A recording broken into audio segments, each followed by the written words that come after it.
back to the Stick 'em Up podcast. Brundi, we're gonna have to do a little bit of pre-recording for some of these episodes, as we said last episode. I'll be going on a trip, so hopefully we'll be able to cover as much news as possible before that happens. And I'm sure nothing massive is going to come out the second I'm gone. But we did have a couple of moves that we can actually talk about on this one. So one of them involving the no longer banished from the podcast San Jose Sharks, who are now on a 2-game win streak. Brundi, do you want to break down this trade a little bit for us? Yeah, as you mentioned, the San Jose Sharks that are no longer banished, they acquired Timothy Liljegren from the Toronto Maple Leafs for Matt Benning, a conditional third-round pick, and that is in the 2025 draft. Conditions on that, just the higher of the 2/3 the Sharks have between Colorado's and Edmonton's. So going to be Colorado's third-round pick going to Toronto, as well as a 6th-round pick. I believe that's 2026. I mean, the Sharks win this trade, in my opinion, solely just because they get the better defenseman and the younger defenseman. But it's also a deal that I do like for Toronto as well, just because, I mean, they didn't have a spot for Liljegren anymore. They did clear out his $3 million cap hit.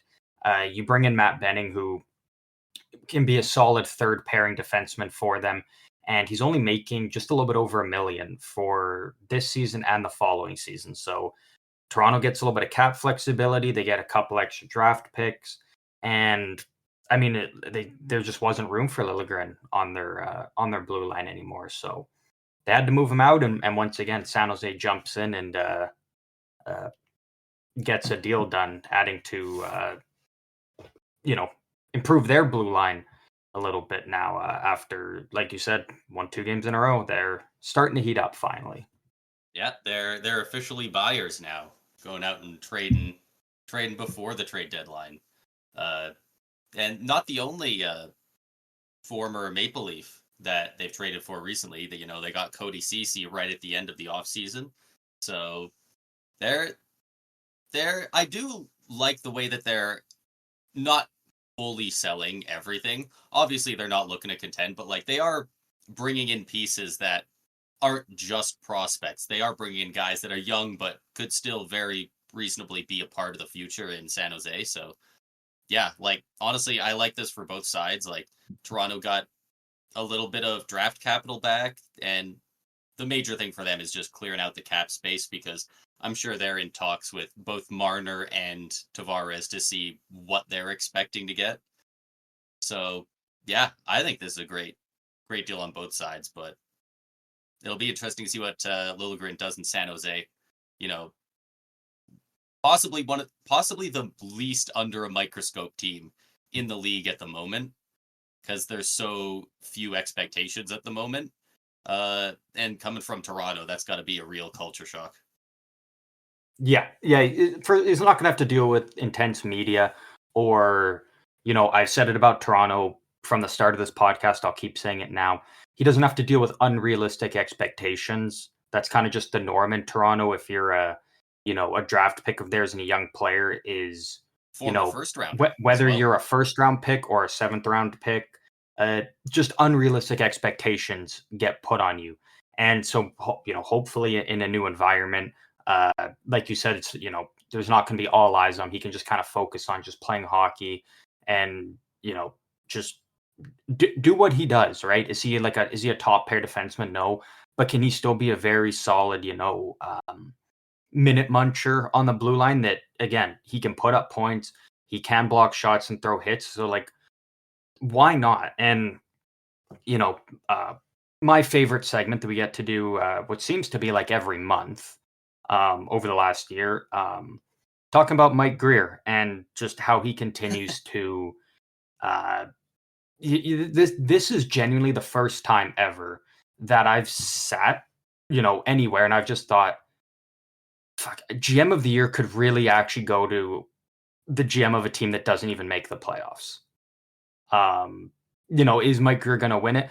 Probably not, because it always goes to a GM that's on a playoff team. But in the last few months, Mike Greer brought in Jake Wallman, Timothy Liljegren, Cody Ceci, and a second round pick.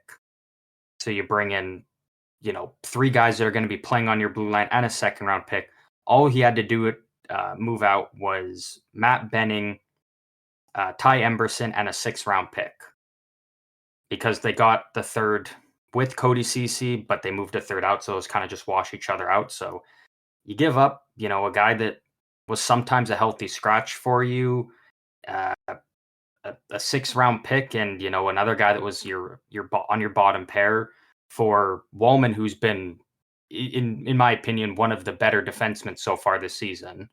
4-point nights His the his other day. numbers, only three, but he did have back to back 3-point games on There you back to back nights as well.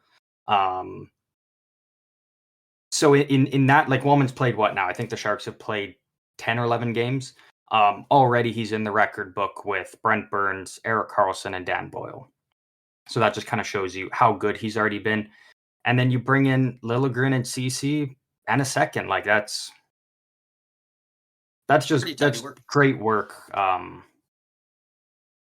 by Mike Greer.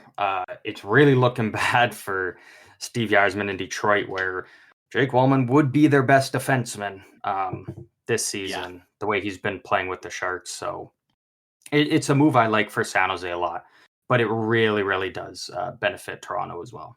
As long as Toronto can use that little extra cap space they got now, if they actually can utilize it, because you got to, you're trying to win now with some of the contracts they've been given out. So you got to find a way to use that money, and I'm curious to see what direction they go in with doing that. It'll be interesting to see how they weaponize that cap space, because you can do a lot with not a ton of cap space in this day and age in the NHL, especially with teams retaining, third teams retaining in a trade. Like, they get $3 million in cap. If they're not marking that off for somebody else's cap space, they could bring in a guy that's making $5 million, and they could have a team, or even more than that, like still $6 million. Somebody retains half, it's down to $3 million. Another team retains. You can get them down to 1.5. Like, you can really pull some shenanigans with that stuff. So I wonder if they're going to do that, or maybe they're just freeing up room for some of their other guys. But you mentioned the Red Wings, and Jake Wallman isn't the only defenseman that got traded from the Red Wings. I kind of think earlier today, actually, the Red Wings traded Olli Mata to the Utah Hockey Club for a 3rd round pick in the upcoming NHL entry draft. They're really clearing him out. I mean, they didn't have a need for Olli Mata. No. So, I mean, and Utah is in dire need of defensemen after, Don Marino. Who knows when he's coming back? Sean Dursey, he's out for 5 months. Like, Utah needed a defenseman. Detroit had one sitting there that, they didn't really need. So it was like, yeah, you know what? If you move him out for a 3rd round pick, why not? So that's a deal I like for both sides, because Utah needed to bring a defenseman in, and Detroit didn't need him. So if you can get a draft pick for a guy that you're not even planning on playing or don't need, why wouldn't you, right? Yeah. It makes a little more sense for Utah, in my opinion. Not like Mata was a needle mover necessarily for Detroit, but a 3rd rounder is really not a ton, and it's. But it's a 3rd rounder. I just want to know what the vision's going on there, really. I mean, it is a 3rd round pick, but like, you also got to think, like, you can't be expecting a good prospect or a second or anything for a bottom pair defenseman, a guy who's probably going to play 15 to 17 minutes on the bottom pair for Utah. I won't even be playing in Detroit. It's basically like, I think they got an offer, and they're like, we don't need him anyways. So then. And it helps clear up a little bit of cap space for Detroit because he was making $3 million. Yeah. So, Detroit clears that out. They've got Yeah. about $2.5 million in cap space. So, Yeah. I don't dislike the trade necessarily. I just do wonder what the follow-up's going to be. Detroit it really feels like they're going to have to do something. Like it's so interesting because some people are really like Yzerman is on the hot seat. Like he needs to do something, and some people are like, guys, we can still wait a few more years. It's fine. Like so, I really wonder where their upper management is at and what they expect. Because right now, it does not appear that the Red Wings have turned a corner. no. And it, I don't even know if a coaching change would sort their issue out. Really, the biggest thing with Detroit is they allow the most shots on net out of any team in the league, and they produce the least amount of shots out of every team in the league. Yeah. And like it's yeah, it's just tough for them. Like their shooting percentage last year was insanely good. And that's the only reason they were as close to being into the playoffs as they were. Like a lot of people were like, "Oh, it would have been a lot more fun to see Detroit get in over Washington." And it's like Detroit would have got swept either way. Like them, Washington, whoever it was, they weren't putting up a, a fight Yeah. The most argument against the is, was Rangers. it in 5 games? Like no, And they weren't. I still think they get swept. They're bringing a Yeah, pillow none to of a the bubble teams gunfight. were beating them. Yeah, exactly.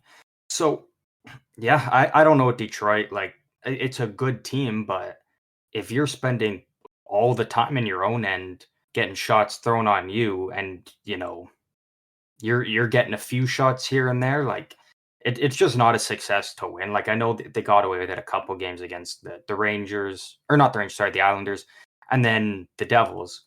It's just because you got hot goaltending for 2 games. It's not a reflection of the team. It was Yeah. solely your goalie bailed your ass out. And, good goaltending now, but over the course of an 82 game season, you're not going to get that from your goalies over an entire season. Yeah. Yeah, especially with the goaltending they have. Like they got good goalies, but their goalies are not going to be bailing them out very often. So Yeah. like they're gonna have to figure out what to do over there sooner rather than later. Yeah. In my perfect world, we in Tampa fire Blashill, and they decide to fire Derek Lalonde and bring in Blashill, and then we get Gru back,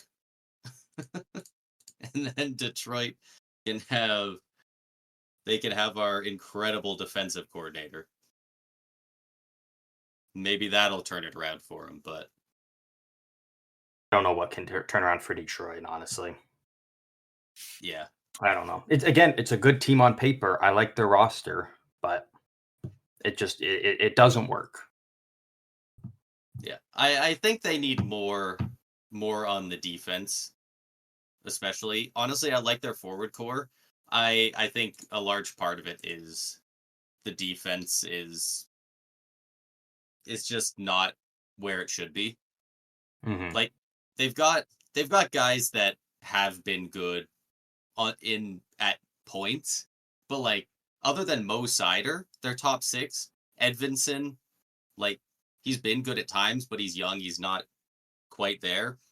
Ben Sherratt, Jeff Petrie, Albert Johansson, Justin Hall, like not none of that screams great to me. Like Mhm.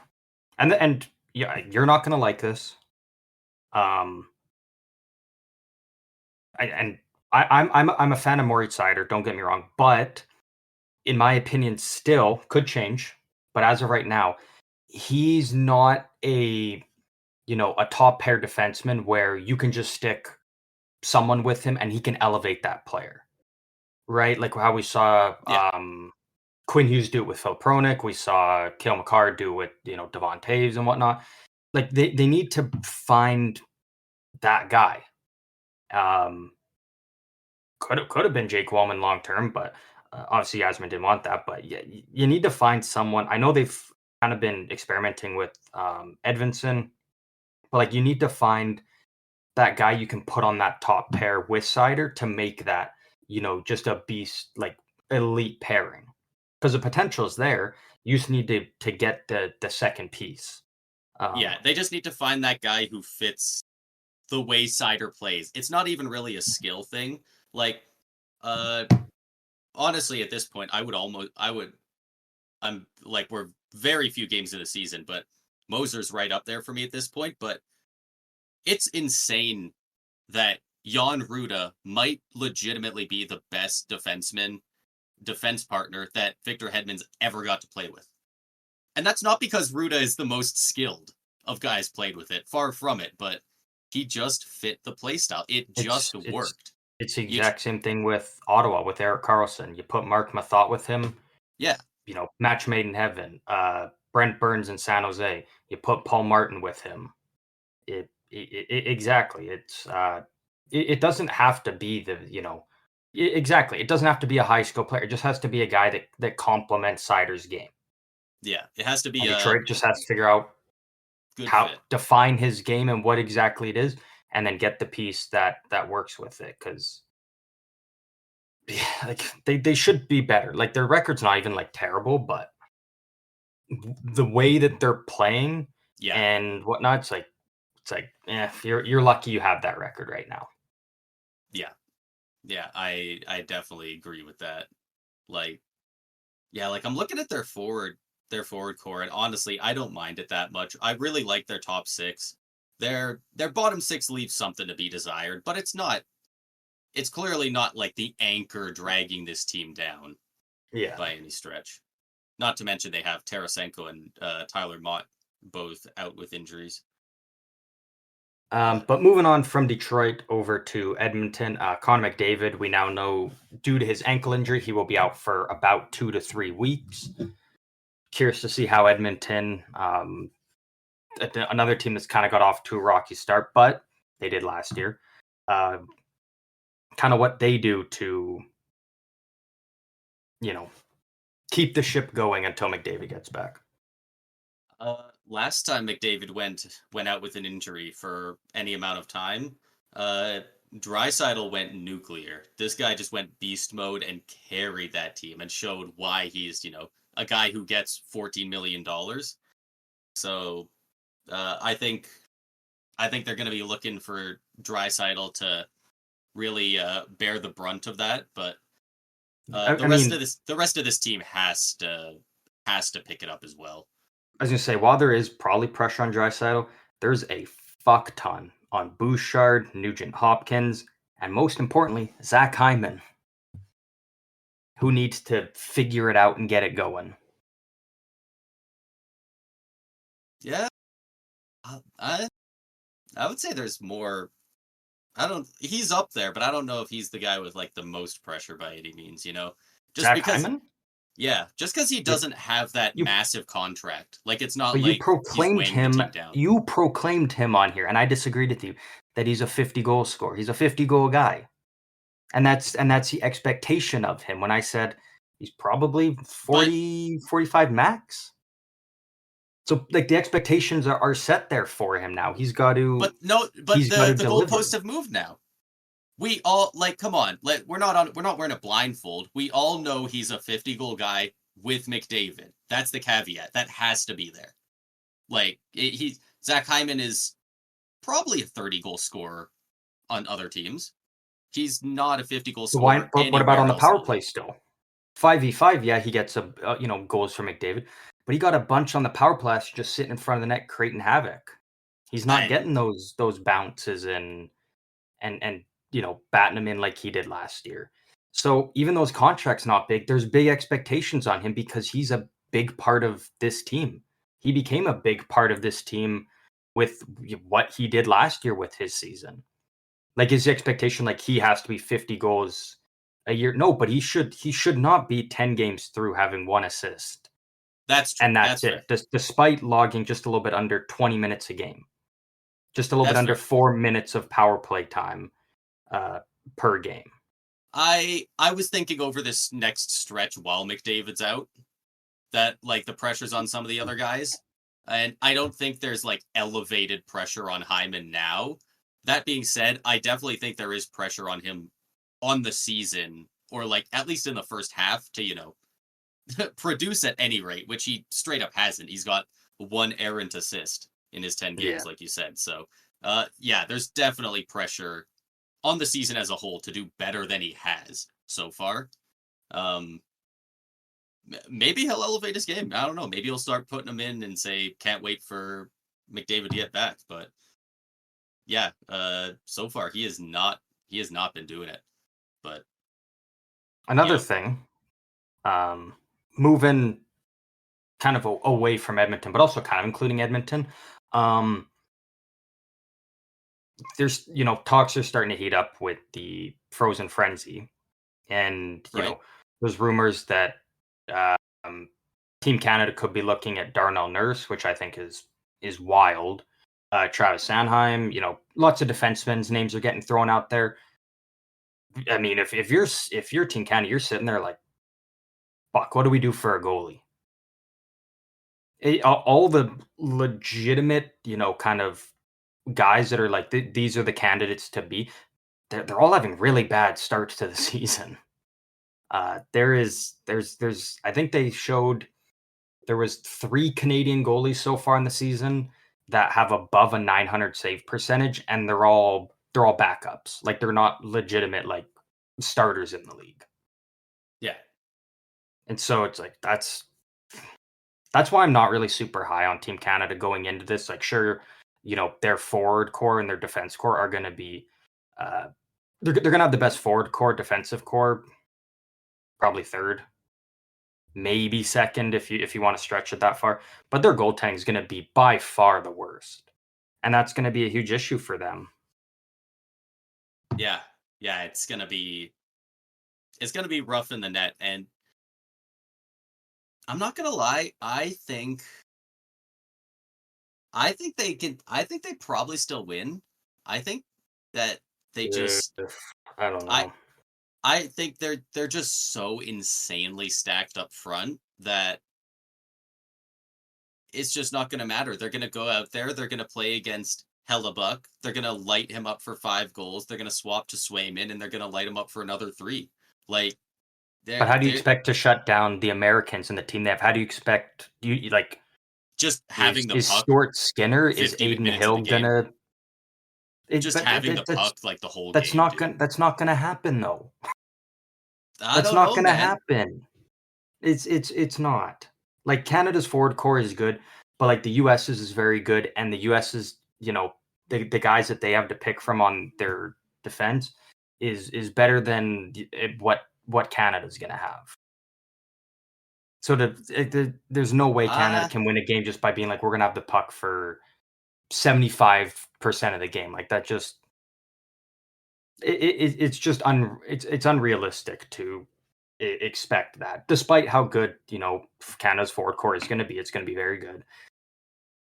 Yeah, yeah. I just don't like they could very well still win, but their chances are very they're not as good because their goaltending is going to be by far the weakest in the entire tournament. yeah, that's fair. But at the same time, they've got so these 3 guys are the 3 that have been the leading contenders for Team Canada for the last year in net. And coincidentally, they're also all guys who have kind of had moments in their careers where they've really stepped up to the occasion and been the hero a little bit. Jordan Binnington, Stuart Skinner, and Aiden Hill.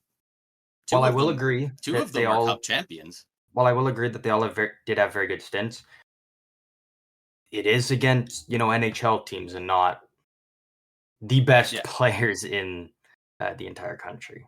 But your point still does stand. They all have had very they've had those flashes of brilliance at yeah. one point or another in their careers, most definitely. Like it's funny because I'm such a big proponent of people underestimate how important goaltending is in the NHL. And I almost feel like I'm on the exact opposite side of the fence when it comes to international play like this. Because, like, Connor Hellebuck's insane, man. He's so good. He's been underrated for so long. He's finally getting his flowers, but does it matter that he's in net versus anyone else when the power play is McDavid, McKinnon, Crosby, freaking Stamkos, and Bedard, or like whatever you want to make it? Like, But on the flip side, the fuck Stuart Skinner gonna do against Matthew Tkachuk, Austin Matthews, Jack Hughes, Adam Fox, and whoever else you want to throw out there? yeah, Like and he's not going to be doing much that's the either. counter argument I to it, right? So I think they're I going to like my have to chance with outscore their Hellebuck in problems. net a hell lot more than I would with anyone Canada's gonna Yeah. have. I just think the They rest are of gonna their have to team is outscore their problems, most yeah. definitely. And that's the thing. I think it's very much that's the situation, and I think they'll be able to. Like, I think they'll be winning games, 8-6, something like that. Like, they'll be trying to outscore their problems, and I think they'll be able to do it at least for, part of it. Like, Yeah, it's am just so I tough. insanely confident that they will win? No. Like, look at these other teams. Like, they are incredible. It's just got to be They're tough just if still you're my pick. Canada, like going into a game. Like, am I still going to pick them to win? Absolutely, because that's who I'm going to be cheering for. But like, it's got to be so tough on the players going into every game, and it's like, you guys want to win, you guys got to go out there and you got to tuck 7, 8, maybe even 9 to win. It's like, especially against the goalies that they see they're going up against, it's could be tough for them. It could be very tough. Yeah. But I am still definitely looking forward to it, regardless, because it's just going to be great to finally once again just see some of the best players in the world actually get the opportunity to play with each other. Yeah. And it's interesting because I'm currently looking at projections for all of the 4 teams, as posted by whoever made this article on ESPN. Um, this is definitely a little dated. When did this come out? September 19th. But like, just in that short amount of time, like, I'm looking at it, there's plenty of players on a bunch of these teams here that there's a good chance they don't make this team. Like, Zach Hyman's on there. I get he plays with McDavid, but like, you know, 1 assist in 10 games, that makes Team Canada. Mm-hmm. Like, doubtful. Ryan Nugent Hopkins, probably not. Suzuki's borderline. I think he might have earned it this season, but like, Brad Marchand, I get he was good in Marchand's going Olympics to in be the on the past, team. but He's I, going to be on the team still. probably, but I don't think he should be. Not at this point. Nah, Marchand he can still get it done. Because like you also look at who Marchand's been playing with this season as well, though. I Like guess, but you can't. Marchand hasn't had the best supporting cast on his line. Like it'd be stupid to be like, oh, we're gonna take player X because they play like that'd be like Team Canada being like, oh, let's take Ross Colton. Like, And I'm no, not saying they should do that either. But I think there's guys that do similar stuff to what Marchand does, but can do it at a more elite point at this point in his career. Like, nah. I think I'm not going to Marchand's dispute still. that he's an Olympic level player, but Yeah, I'd still take Marchand 100% on the team, even if it's for a fourth line role. Like that's money still. maybe I need to look at the entire. I need to look at, because they obviously have the projected lines here. I need to look at some of the other guys contending for these spots I say to know for if you sure. want to make the argument, because I'll hear you out on an argument for Marchand not being on the team, but you have to bring to the table someone that isn't projected to make the team that should be there over him. That's what I'll give you. If you can convince me, I'll agree with you that Marchand shouldn't be on the team. But you got to bring something to the table to make me reconsider. I mean, I'll bring something to the table, but I don't know how much you're gonna love it. Whatever you bring to the table, I'll hear you out because I would like to hear an argument. All right. Well, you know what? I'm going to throw out another guy who plays top line penalty kill minutes, who can still put up elite point totals, who also plays on the wing.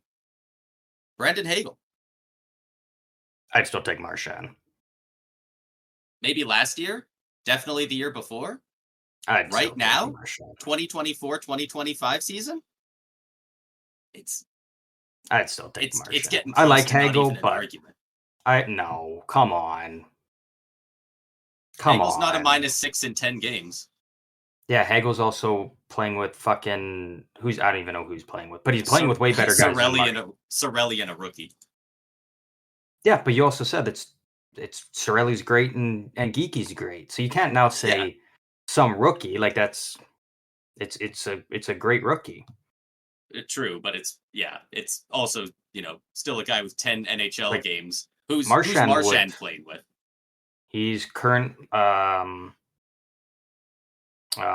I don't know exactly who he's playing with now because Boston's throwing their lines into a Probably in a blender. blender at this point. He's now with Lindholm and Mark Kastolik. And he's probably been playing with Lindholm. Actually, he was probably playing with Zaka to start. I imagine Lindholm was at first on the top line. John Beecher's up to the first line. Yeah, I know Marchand was playing with Zaka. I don't know who was on that right side, though. It might have been Trent Frederick. Would But I'm not sure. Poitras always have been on the bin center? He might have been up on the second line. I He wonder could if it have was been. Poitras. But point still standing. I would still take Marchand. I think Marchand just brings so many elements. I think that rat factor doesn't do as much. See, I'm also thinking Olympic style. I have no idea what on earth is this.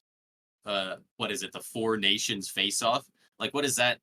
How are they going to call it? Is it going to be like in the Olympics where, you know, fighting is an ejection and you have to be way cleaner with your hits and you can't blow guys up without getting a penalty? Like, I don't believe so because as far as I know, I think this is being done through the NHL.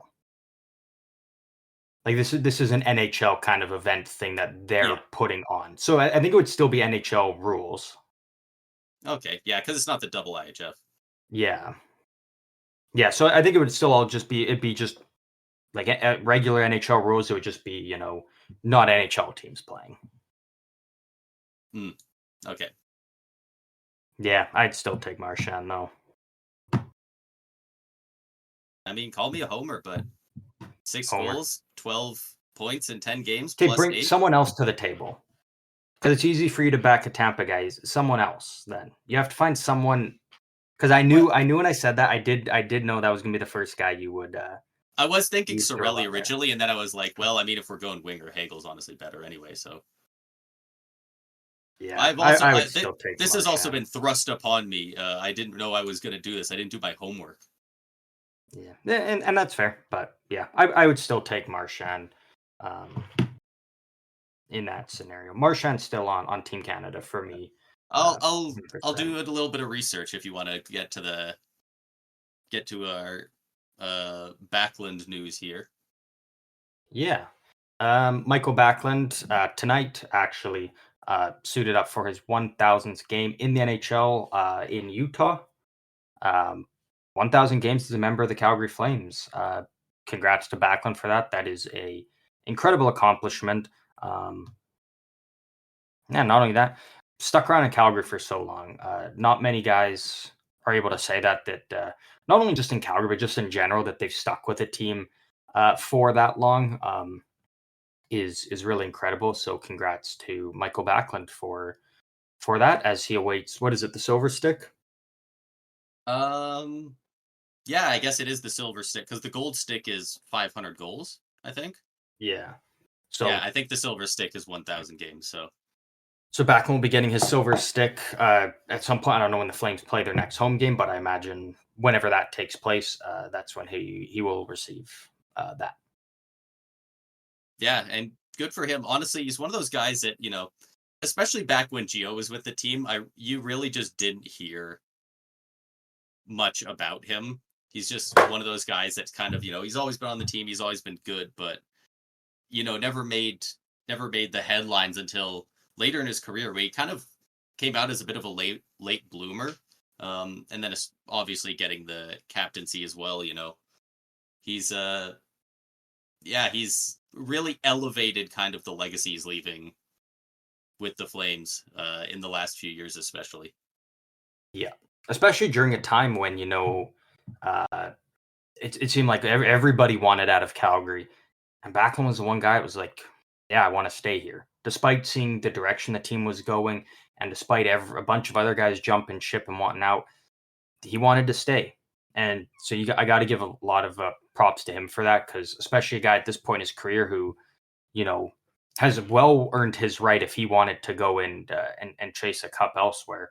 He was more within his rights to do that at this point in his career, and he chose to stick it out and stick with Calgary. So you gotta have some respect for him for doing that, because that is that's a pretty cool thing for a guy that's in this stage of his career doing that.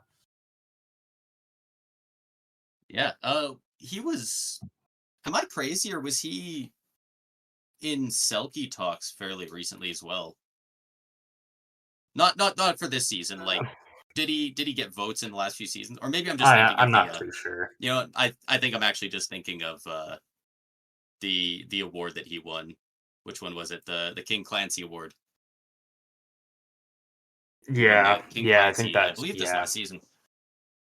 yeah. He did win that. Yeah, that might be what you're thinking. Yeah, I don't know about for Selkie though.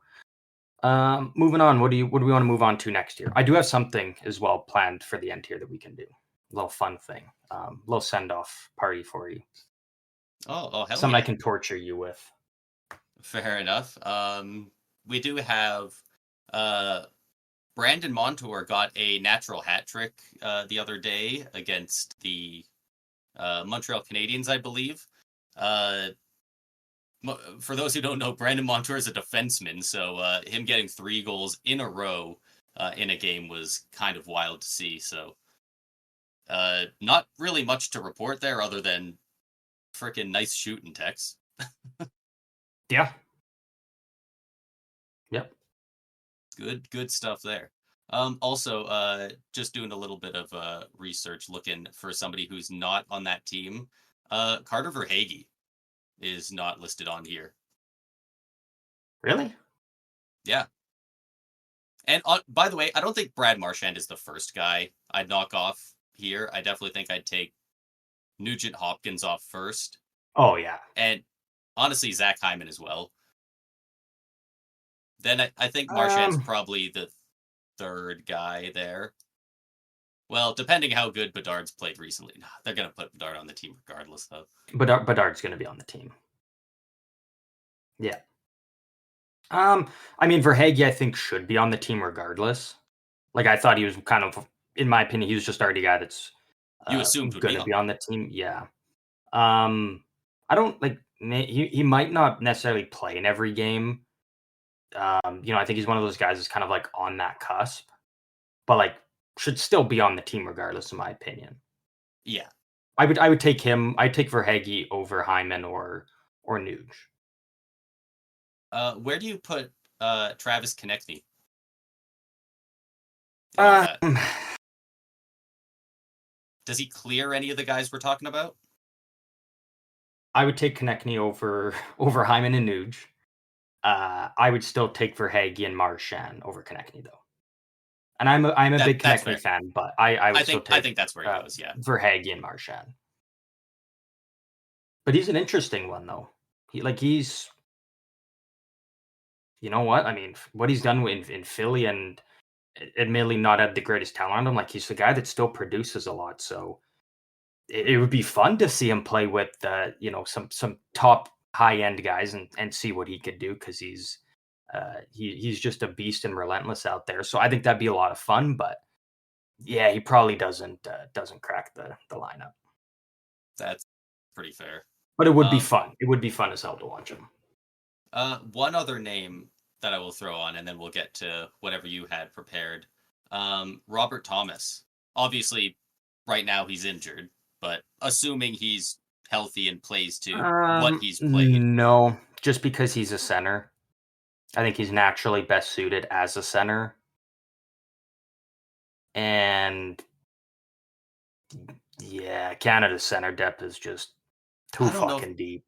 I don't know if they care about that though. Like on this projected thing, they got Bedard playing on the wing. They got Barzell on the Well, wing. but They got Hoyt on the wing. Bedard and Barzell can't play on the wing.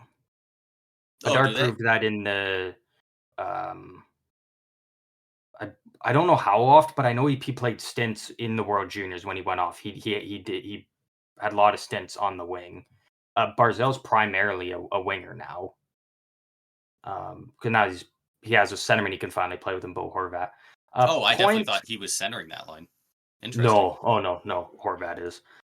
Point I don't know. I like him more as a centerman. I definitely like him more as a centerman, but at the same time, looking at who they've got in center, you're not moving McDavid, you're not moving McKinnon, you're not moving Crosby unless they want to play together and one I was wants going to to be a say one winger. of Crosby would probably be like, yeah, I'll go to the wing to play with McKinnon or McDavid, Yeah, which I think is fine because having McKinnon and McDavid at center, you kind of need that with their speed. Um, and then Crosby Suzuki. Crosby would 100% go to the wing. Suzuki, He plays a good two-way game, but yeah. Things with Suzuki is like if he's making the team, it's fourth line center or he's not on the team. and that's why I'm wondering, like, is it even worth it having him there? Would you rather have Point be at the center there and then instead of Suzuki on the wing, just go with a Mark Stone or something like Yeah, that? I mean the way Somebody Mark who can Stone's been be playing this year, a like two-way he's. player, but also on the wing. I mean, in my opinion, Mark Stone's on the team as long as he stays healthy because Yeah. the tournament is kind of close to the trade deadline. So you know, don't know what level Mark Stone is going to be at or if he will even be available. But if he is, Mark Stone is definitely on the team for me. Yeah. We should do that at some point. Whip up Projected some projected lineup. teams. Yeah, that'd be a fun idea that we can do. And there's even 4 teams, so we can each grab 2 teams, make up projections, or we could both do all 4. I like doing the 2 and 2. And You then do two, I yeah, do two, and then we just kind of do them. Then the other person kind of bounce we get off to of it. judge each other's without Yeah, having done our own research on we each get a that North American country's team. teams.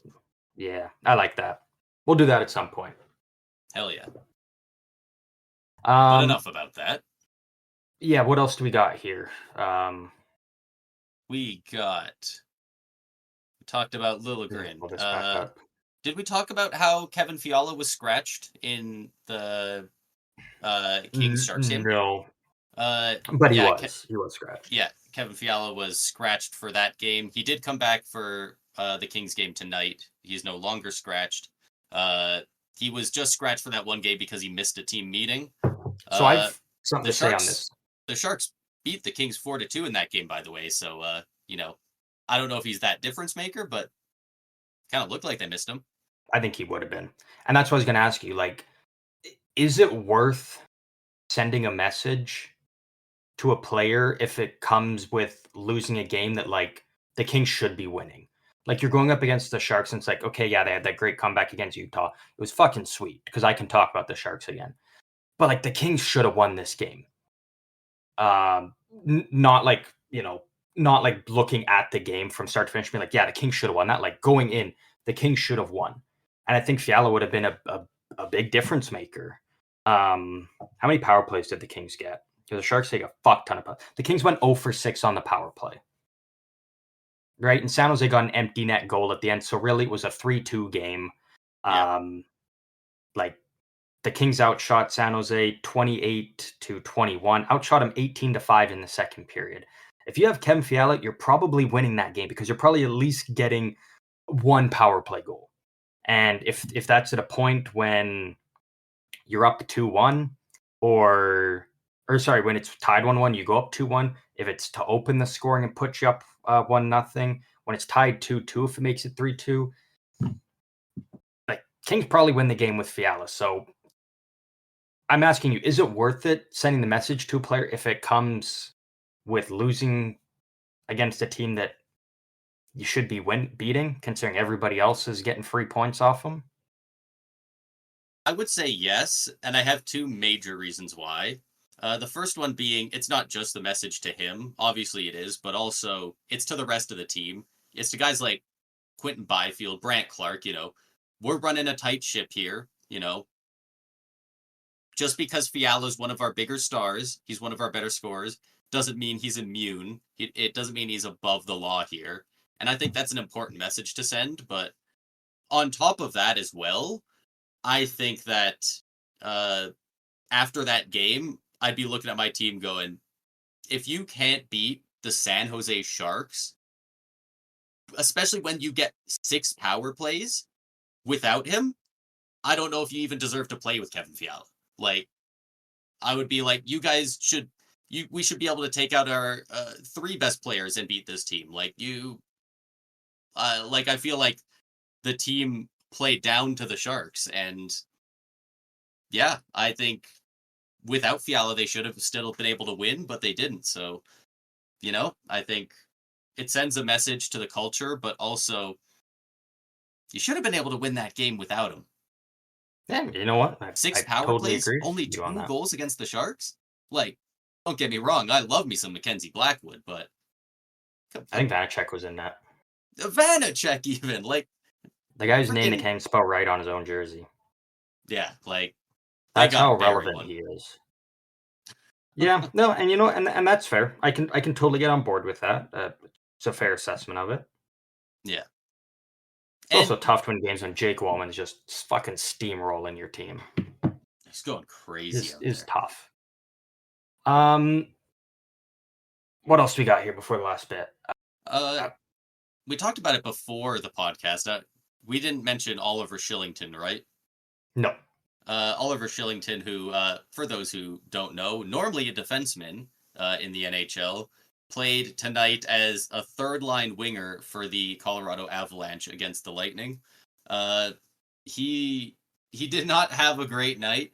Obviously, he's like a fringe defenseman for them. Sometimes he's scratched, sometimes he plays, but he only played for 5.5 minutes, 5 minutes and 31 seconds, and was a -2 in those 5.5 minutes.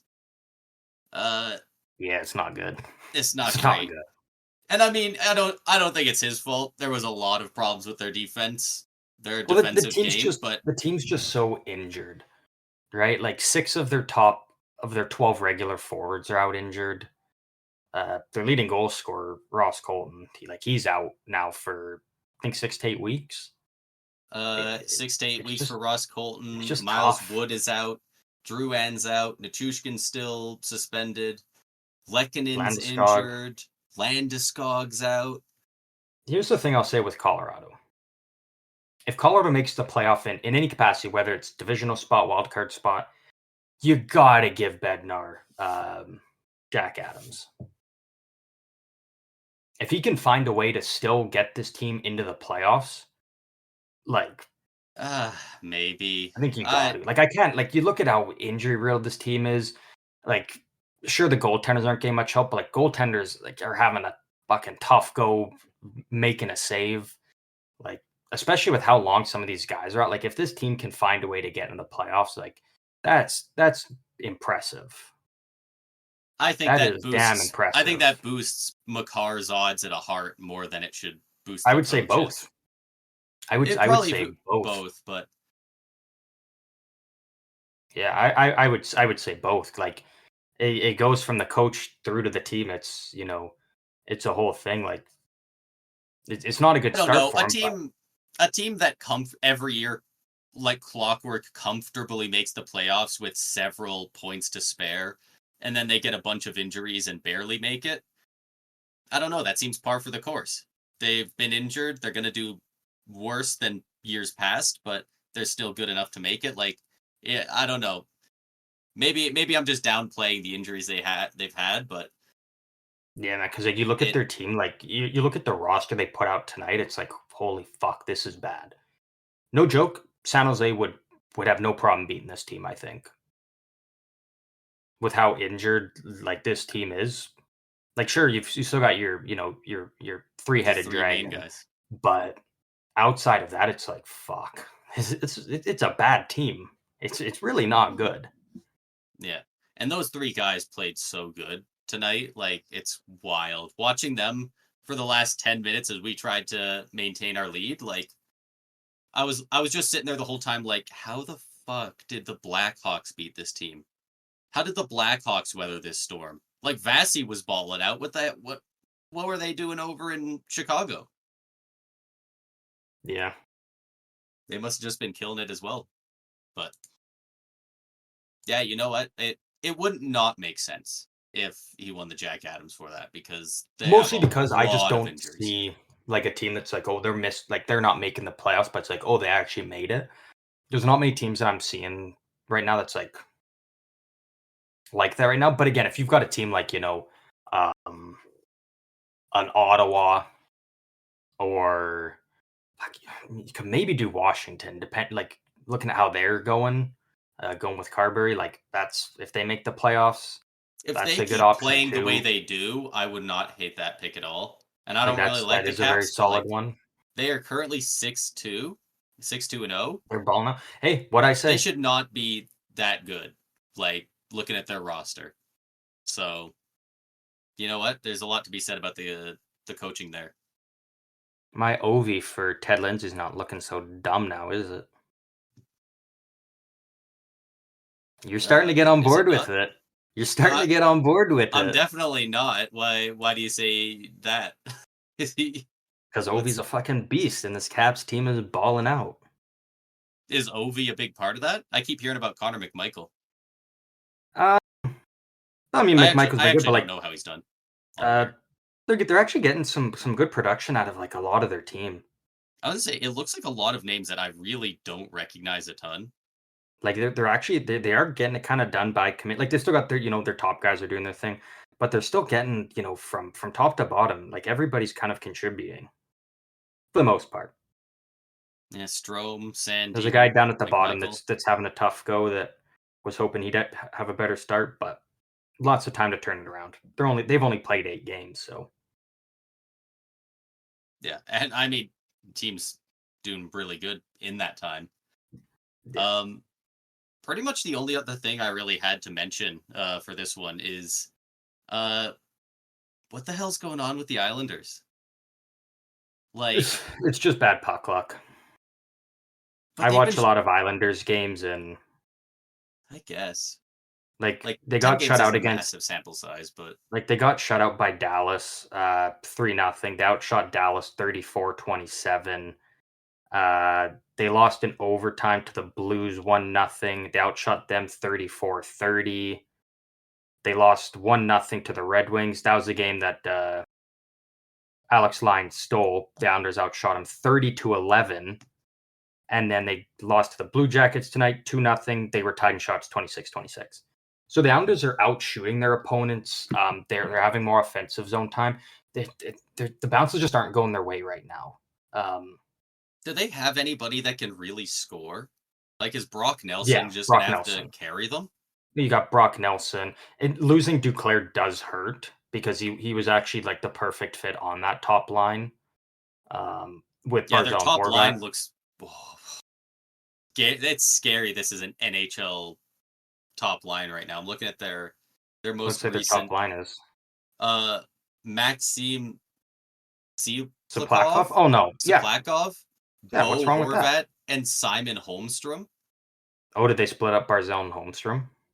Yeah, their Or second sorry, line Barzal and of Horvat. their second line of Barzell, Nelson, and Palmieri. That doesn't look too bad, but I've I haven't heard of one of the guys on their top line, and I've barely heard of another one. Like, Yeah, well, so and that's the thing, right? Like injuries will do that. Like Barzal and Horvat usually on the top line. Maxim Suplakov, like he's only played 9 NHL games. He's that guy that came over from Russia. He was the top free agent coming out of the KHL. He's got 5 points in 9 games already in the NHL. Like he's only getting better yeah, um, as it goes on. And you also got to think about that, right? Like 5 points in 9 games. The Islanders have got shut out 4 out of those 9 games. yeah. So in the games you're scoring, count it, point per he's game. so yeah, he's Yeah, Holmstrom, I don't know why he's up there. Like it's usually Barzell there. Um, who's who's missing here? somebody big missing. Injuries: Anthony Duclair and Alexander Romanov. Yeah, no, Gronov's defenseman. Oh, I guess Ingval's the guy I'm thinking is usually on with the Islanders, but yeah, I don't know where he's at now. I know he played the other night. I don't know if he's back down in the AHL or what he's doing, but like you've got Brock Nelson. He's a easily 30 goal guy per year. Kyle Palmieri tucked, I think, like 31 last year. I was gonna say, I think he had like the quietest 30-goal season of all Yeah, time. not a lot of people are talking about Kyle Palmieri that can still put it in there. So, this Islanders Didn't team, he I'm not like worried barely about. get a Like, contract again?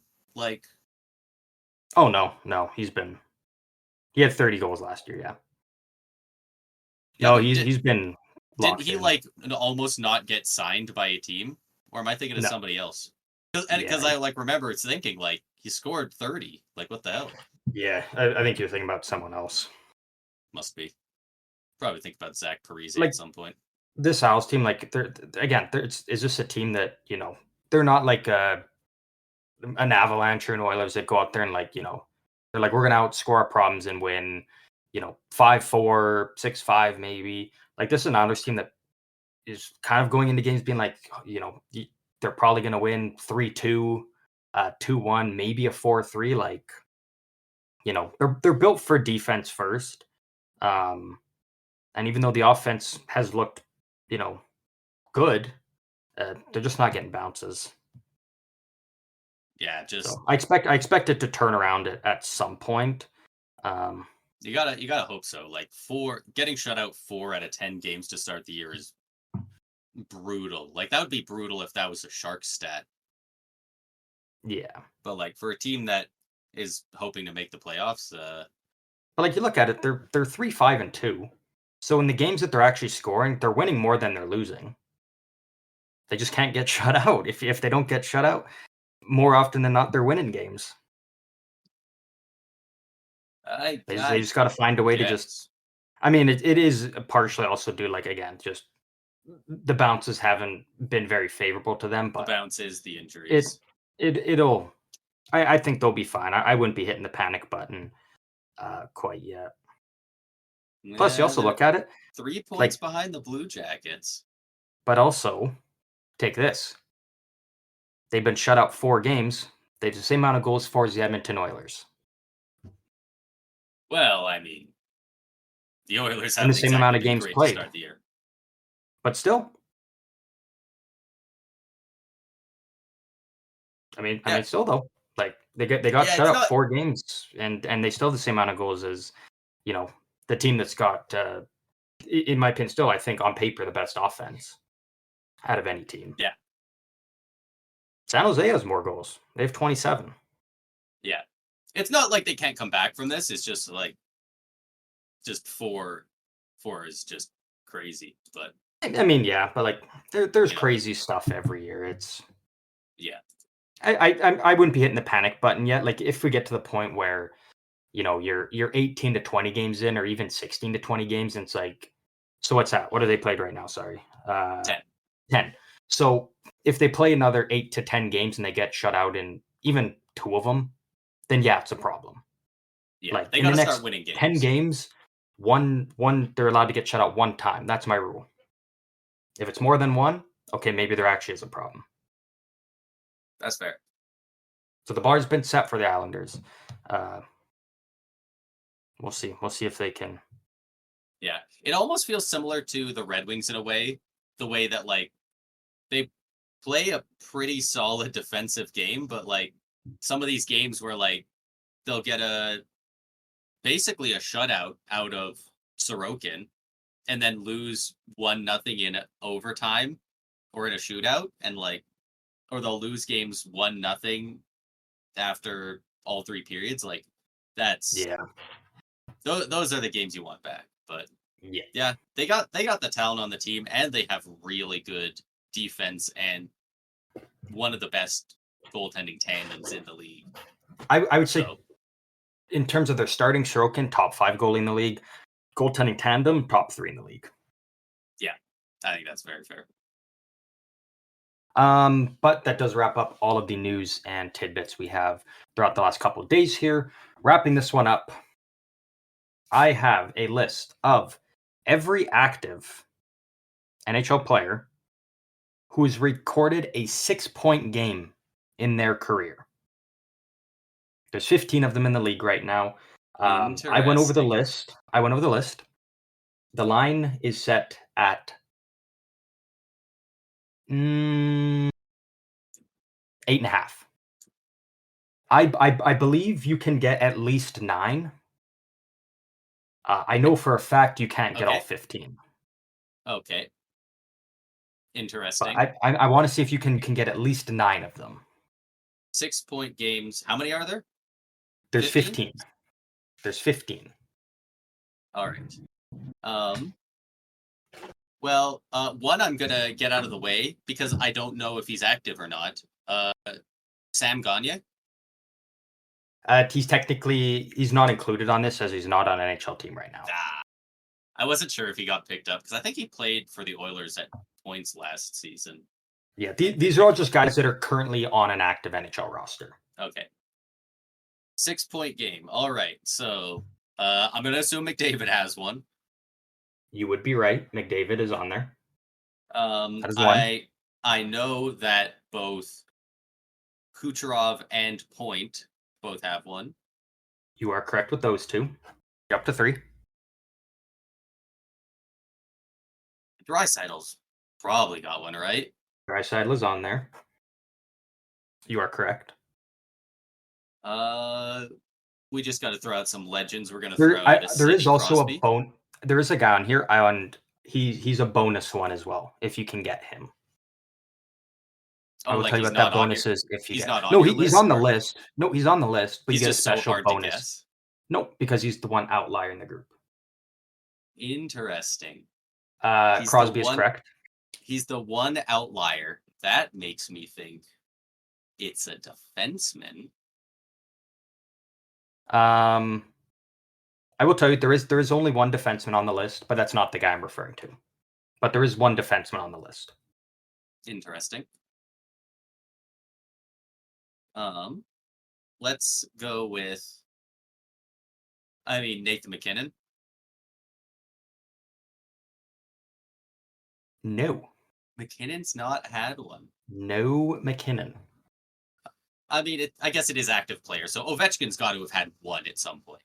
Ovechkin is not on the list. He's never tucked 6. That's why I'm telling you, this is tough. Like, there's some of the names on here that, like, it feels weird seeing them on here with some of these other guys. I have also put marks besides the names, dictating whether or not I think you would get them. So you've got McDavid, Crosby, Point, Kucherov, and Draisaitl. I did expect you to get all of those 5 so far. There is 4 others that I'm expecting you to get. All right. I'm just looking at a list of teams. I'm not even looking at the lineups, just like looking at the team names to see if it jogs anything. That's what I do sometimes. I'm going to go with Corey Perry. Corey Perry is not on the list. What a bum. Let's do some of the top guys currently playing. Let's go Austin Matthews. Nope. No. Marner? Nope. Pasternak? Oh, wait, sorry. Marner is on here. Yes, sorry, Marner, yes. Probably. And I did expect you to get Marner. It's probably 6 assists. It was 4 goals, 2 assists. Wow, wouldn't have called that from him. Good for him. McDavid has 2 in his career. 3 goals, 9 assists. Crosby, same thing. Point was 3 and 3. Draisaitl was 6 assists. And Kucherov was 2 goals, 4 assists. It's a great game last year. I'll give you a hint. Huge comeback against the Rangers. Defenseman, I believe, was last season it happened. Really? A defenseman last year? I believe it was last year because I remember us talking about it. I don't remember if it was on the pod or not, but I know you and I did talk about it. We've talked about it. Is it like a usual suspect? Is it like a Quinn Hughes? I wouldn't put him in like the top tier. Like, he's not with the very top guys, but he's like just the next level below them. Dang, that's Oh, I feel like I could be able to get it. It's right there. You don't have to But think too hard on the defenseman. If it comes to you, comes to you. But you can yeah, still yeah. throw out some other names. You've got 6 right now, though. Is it crazy to say JT Miller? Yeah, it'd be crazy to say JT Miller. He's not on here. Damn. Claude Giroux? Nope. Oh, frick. Evgeny Malkin. Jesus. No Malkin. No No Gino. Malkin. No Malkin. No Malkin. Artemi Panarin. Panarin is not on the list. Mika Zibanejad. Mika Zibanejad is on the list. He is one of 4 players on this list to have 2 6-point games in their I was gonna career. say, because I know that he has at least a 5-goal game, so I figured he might have snuck an assist in there at some point. You do have Zibanejad, and I did think you would get him. Did Kaprizov get one? Kirill Kaprizov did get one. He had 3 goals and 3 assists. And Zibanejad was an even 6-6 in his 2. So what's that put you? You got 1, 2, 3, 4, 5, 6, 7, 8. You have 8. You just need one more to get to 9, which is right where I thought you would. What I would get to. Yeah. Elias Pettersson. Pettersson is not on the list. I think I might have already said him, but Claude Giroux. I feel like I said him. you did say Giroux, but yeah, no, he's not on here. Okay. Oh, I doubt Jordan Kyrou. Nope. Tarasenko. Nope. Dylan Strome. I'm starting to scrape the Nope. bottom. Jack Eichel. Nope. Tomas Hertl. Nope. Oh, No. I know he had a bunch of goals in one of his first He games. did have a 4-goal game. I think that was like his 5th career game or something. Kyle Connor. Kyle Connor is not. Wouldn't be surprised by the end of the season if he's on this list, though. He is on fire right now. Him and Kaprizov are the 2 early favorites for the Hart. Oh, and Cale Makar's got to be up there. Yeah. Dude, that's central. Mark Scheifele? Mark Scheifele is not on here. Kopitar. Kopitar is not on here. Oh, Just to double check. I thought he might have had one like this season. 1, 2, 3, 4, 5. There is no player on a Canadian team. The remaining guys are all on American teams. Just to help you kind of narrow it down a little bit. I feel like there's a lot of like veterans that I'm just missing out. Patrick Kane. There's one.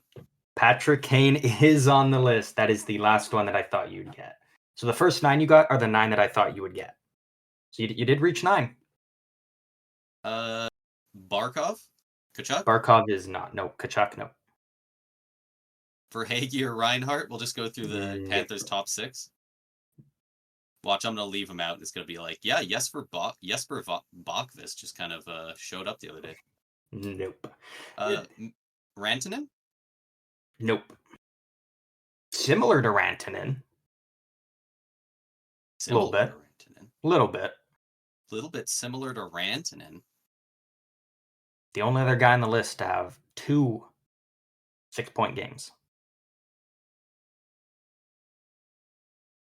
Similar, like name-wise? No. Or like play style? Yeah. Who the hell No, plays? not necessarily play style, but maybe just like a bigger boy. Tage Thompson? Tage Thompson.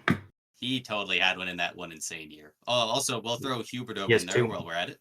Huberdeau is not. So you do have 10. There is 5 left. I'm not sure how many of these you're going to get. The one bonus guy is still there. The defenseman is still there. The one guy that I know you're not going to get is. I was going to say, we don't want to be guessing for too long. So, you know what? If there's 5 left, how about I'll get 5 guesses and give me the team that they are either. Give me the team that they're currently on. So I go. So I go through like each guy. Give me one team. Give me a team that one of them's on, and I'll take a guess. If not, you can let me know, and then we'll just do that 5 times. Okay. So the first one. They are currently on the Minnesota Wild. Currently on the Minnesota Wild. Currently on the Minnesota Wild. I'm going to say that for all of them, though. Don't let that like change. I'm just telling you, like, that's the team they're on. Yeah. Like, don't I think would, of if they were on a team before. And like, I'm just saying that they're on the yeah. Minnesota Wild. I was gonna ask for you to say like what team are they most well known for, but that I feel like that'd be more confusing than anything. How Yeah, funny but would it I be mean, if all of I think all of these guys, it would be the team that they're on. okay. How funny would it be if it was Fleury with 6 assists? I'm gonna go Zuccarello. It is not Zuccarello. It is Joel Eriksson Ek.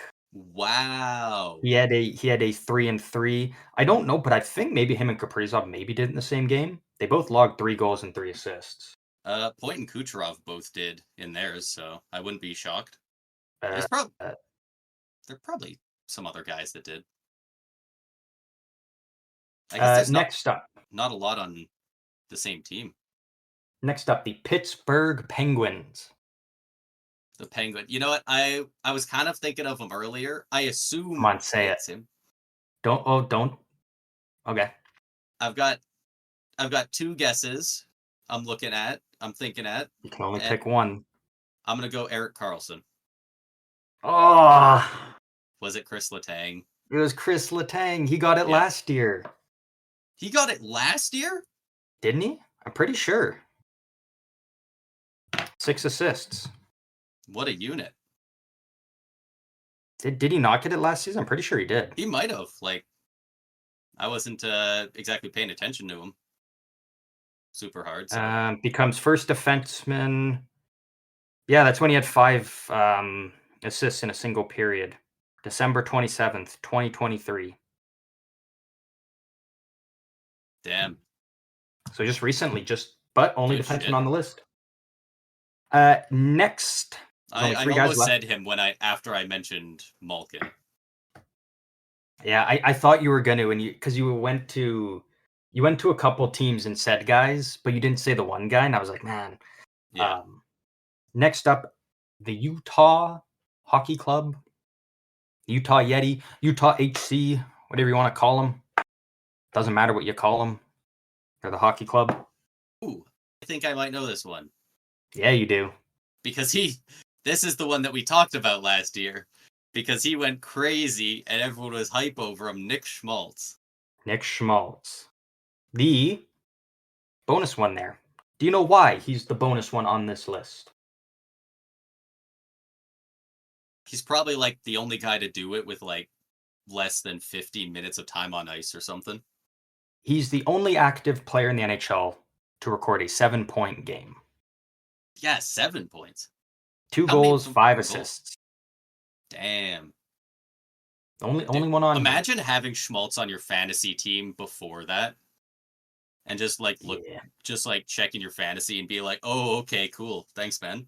Yeah, he was on my team when it happened. It was awesome. Legend. It was awesome. 2 left. The Dallas Stars. I was wondering if the Stars might have one on there. There's a couple of names it could be. There's actually quick sneaky. There's a lot of guys it could be on here. Honestly, there's like 6 guys it could be. I might be crazy. I'm gonna say Matt Duchene. It is not Matt Duchene, Is it but Jamie Benn? it was Jamie Benn. Oh, it was big tug Jamie Benn on the third It line. was Jamie Benn. 1 goal and 5 assists for Jamie Benn. The That's last a good one. That's a good one because like honestly, like I wouldn't be shocked if it was Sagan, Hintz, Robertson, honestly Heiskanen putting up like a goal and 5 assists. Like all Well, is now you're really believable. gonna have fun on the last one.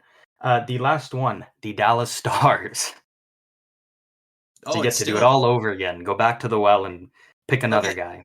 Well, it's not Ben and it's not Duchene. Out of all those guys, I'll give you 3 guesses. 4. 4. Well, I just named like my other 4 guesses. Does I'll that mean give you it's not one 4. of them? Okay, I'll give you 3. I'll give you 3. All right. Say again. It's not Sagan. Hintz. It is not him.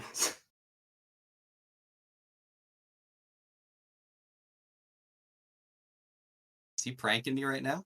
I'm not pranking you. Are I'm you really pranking not. me? I'm really I not. think you're rustling my jimmies. I think it's I'm really something not. stupid. Is it Mason Marchman? Final answer? Final answer. It is Mason Marchment. It is Mason Marchment. 2 goals, 4 assists. I was looking at him. I was like, I feel like I thought it might have been a 5-point night. I knew he had one game. That was the one guy I had on the list. I was like, man, like that one's just so just out there compared to every other guy Yeah. on the list. Once I was He's the only guy looking, who doesn't have a face on this list as well. yeah, He got a like little I'm avatars looking for everyone on else. Daily Faceoff on at the lineups, and like that, like once I saw him, I was like, actually, I do think he did have one, but like just thinking of the Stars, I never would have guessed him. Yeah. Yeah, you did good on that though. Like it's not an easy one. Like especially with guys like Eric Sinek on there, Chris Letang was kind of a tough one. Nick Yeah. Schmaltz, I thought about Marchment, Letang and I like just didn't guess him. Same with Carlson earlier. I should have just thrown him out there. yeah. When you got to Pittsburgh But and you said you're like, oh, Malkin's got to be on there. I was like, shit, please just stick with Pittsburgh for a second. that's crazy that Malkin doesn't have one though. Yeah, He was right. so dominant for a long time. Still take Malkin over Kane. Going back to that debate that rocked the hockey world. I'm still Team Malkin.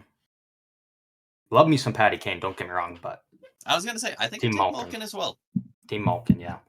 Yeah, man, you look at his stats, just like shit, what a beast he was. Especially like, kind of earlier on, like that power forward style as well. Awesome. He's doing that on the second line as well. Yeah. So he's not getting the best wingers. And I mean Crosby kind of notoriously didn't even really get, I say the best wingers. Crosby gave Malkin the better wingers. Crosby took the third and fourth liners and was like, I'll make them elite players. Who is the one guy that was stapled to him for years? Chris Kunitz. Chris Kunitz. Yeah. Yeah. Luckily, he at least got Gensel for a while. Gensel was probably his best line mate consistently. Yeah. Off the top of my, I mean, just thinking like guys, and just in terms of like pure skill. Yeah. Like man, fuck, Kunitz was so good with Crosby. Yeah. Yeah, you know what? Maybe that's how we'll be talking about McDavid and Zach Hyman. Yeah. Very well could be. But that does wrap up everything we got for this episode of the Stick 'em Up podcast. This is the last kind of current, up-to-date live one. As we've mentioned, Braden, you are going on vacay for a little bit. So the 2 episodes you will be getting next week